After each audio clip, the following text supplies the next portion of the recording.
Alright, attempting to fix my air tank, which I got this one here. I got that pump. That pump runs forever. It's the newest one out there. I don't know why. So I got that pumped. That motor, this motor's bad. That's 5 horsepower. I got this pump, and that's got a broke governor, which the weights that fly out to when it shuts off to relieve the air from it. One of the weights are broke, so I gotta get that fixed or get one. But that's the Ingersoll Rand pump there, and then this is my old pump. It's a Quincy too. So I'm gonna put this one back on it for the time being. I don't know what's wrong with that Quincy, but it's been left out in the sun. It used to look better than this. But this one was running, but I don't know why. I'm deaf, I can't hear if it had a leak or nothing. But this tank had a leak in it. And I took a disc, this tire disc, and cut that down. That was a bitch. And I'm gonna weld that on it. All the way around it, and that's thick. It was hard to cut out. But I welded that on it. It had a hole here, and I welded that up. Just kept going around until I got both of them. And then I'm gonna put this on here too. Weld that all the way around. So, but it was a bitch cutting that out. 2 discs. And I'm just dirty as I could be. Cut my hand open right there with a grinder. But ain't too bad. Alright then, let me get this welded on here. Later.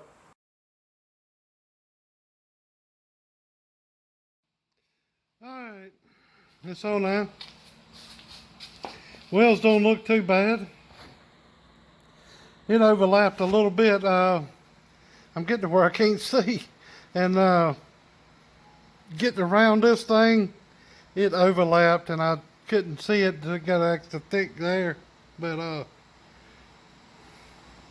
it was lifted in places and I had to put it down.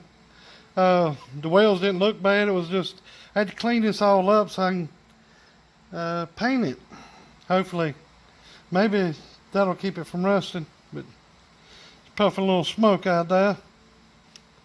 I got that tank. And hopefully I can get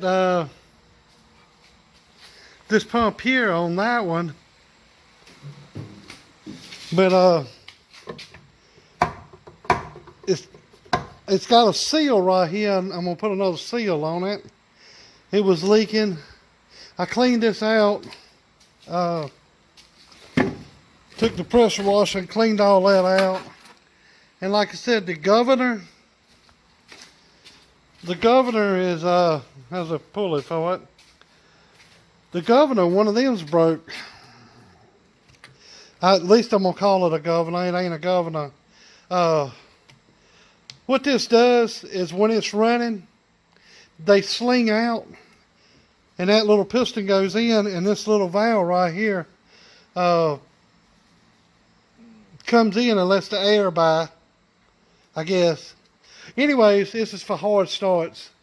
So it bleeds off when it stops, and you go. Psst. That's what this does. Then pull back in. That spring pushes that plunger out, and it goes back in, and it relieves the pressure on the pistons, so they ain't full of air when it goes to start. The way that works. And one of those arms are broke, and that one's the Ingersoll Rand. Like I said, this one here is supposed to be one of the best pumps made in the United States, but it when I bought it, this valve, I got it for a hell of a discount, but the guy actually sold it to another guy, and it fell over in the truck, and this relief valve for the top of it still pumps, but it could be leaking out or something like that. This didn't look this bad. It's done sat out in the sun for a year and a half, and it's done North Carolina Sun, it done it. But that's the motor that goes to that Ingersoll Rand pump. And I'm going to put the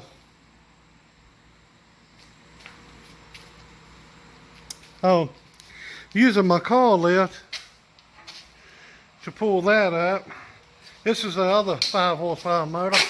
This, when I stand this back up and put that pump on it and this pump, I got that lift, the boom pole. I got this. It says storm's coming up. It's right cool out here today. But this was a disc off the bottom, off the gigantic disc tire. I didn't have any more. I was wanting, I could have used this one, but I didn't. The disc off the 140, I didn't want to take it off. I could have. I wish I would have in a way and cut that one down, and it'd be a lot thinner. I don't know how thick that is, but this one here is really thick. I cut the center out of that one.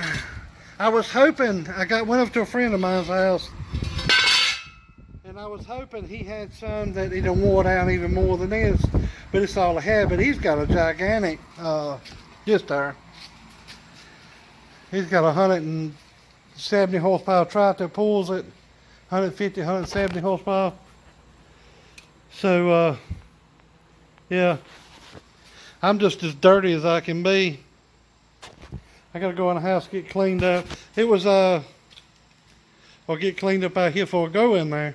But it had water in it, and the way it was hooked up, I didn't unhook this one. I just run the line from this one over to that one and took the cockpits and everything and just run it direct up into the shop. It was just temporary. But this one's had a hole in it, but it was just a little one and barely leaked that I know of. Like I said, I'm deaf, I can't hear if it's leaking. But it had 2 efficient holes in here when I got to it now, but I haven't worked on it in a year. So my solution to fix the hole in the tank was to go to Lowe's and get a gallon of roof seal. And believe it or not, I took the bung out right there and I poured that over in it and let it sit there for a few days, and believe it or not, it stopped the leak. And I got another year or so out of it. And then the motor went bad, which was this one. And yes, the motor's bad. I know it ain't the starters. I tried different starters in it, and it's the motor. I can take this down to a company. I think he'll give me a few dollars for it. But that's 5 horsepower. I can get a little bit for that. This was 3-phase, and the 3-phase motor out of his, I traded it, and he gave me $175 on that new motor there. And so I got $175 off, but it was still $500 some dollars. But no, I think it was like $525, and then they took that off, so it was like $3 something. But yeah, I've used everything but the cherry picker. I didn't want to get it out, but there it is. There. But yeah, hopefully this will fix it. It's still hot. I think I'm gonna put a wheat valve on here. They make one that you can put on here, and it'll go every day. I don't know how it does it, or it'll weep. It'll let water out a little at a time. At least that's what I've heard. I never had one, but I've been close to one back when I could hear, and it blow a little water out. I don't know how it works. Don't know. But I've heard people talk about it. But that's a pretty good sized tank. It's I say about a 4.5 foot tank. I don't know how many gallon. I'd say this one's 100, and I'd say that one's probably a 80. It's got it wrote on it, but I ain't gonna look. But that was a pretty new outfit there, but like I said, it was 3-phase, so I couldn't use the motor on it, so I had to get rid of that. And the 5 will pull that. It was 5 horsepower, 3-phase on it, so I knew the 220 would pull it. So that was no trouble. Plus, I asked the people that make the motors, but being that I got this motor from Mr. Andy, the one I built that 2-pill for, got this motor and that pump from him, and that's, like I said, that's the pulley for that one. I'm gonna gear this one. I'm gonna take that pulley off of that. I'm gonna put it on this motor here.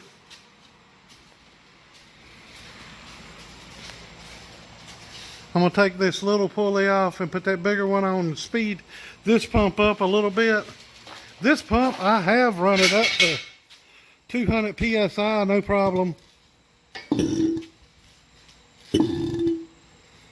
But it was kind of slow. But the way it was geared, it was gonna be slow.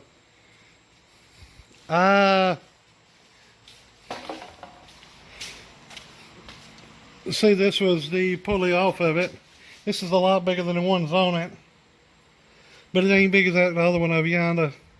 I say it's a 6-inch pulley, and let's just say that one's an 8-inch pulley.